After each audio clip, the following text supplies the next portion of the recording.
কিন্তু বাতিলের কাছে মাথা নত করি না। আজকে যখন চূড়ান্ত আন্দোলন সংগ্রাম করতেছি, এখন দেশ যেভাবে প্রস্তুত হয়েছে, আমরা যদি কি করতে পারি, আরেকটু চেষ্টা করতে পারি।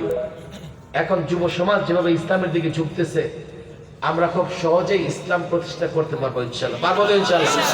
এবার জেনে বুঝে হাত তুলে ওয়াদা করেন, সহযোগিতা করবেন তো ইনশাআল্লাহ? পাক্কা ওয়াদা? বলেন আল্লাহু আকবার। আল্লাহু আকবার। আওয়াজটা চিৎকার করে আল্লাহু আকবার। সহযোগিতা করবো তো ইনশাআল্লাহ?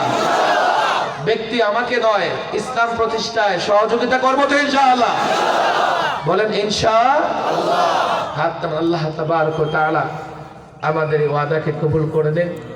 আমাদের প্রধান মেহমান সম্ভবত চলে আসছেন, খতিবে বাঙ্গাল হযরত মাওলানা জুনায়েদ হাবিব সাহেব। আমিও লম্বা বক্তৃতা করেছি, এখন আপনাদের সামনে আলোচনা করবেন। আমি বিদায় নিচ্ছি। ওমা তাওফীকি ইল্লা বিল্লাহ ওমা আলাইনা ইল্লাল বালাগ।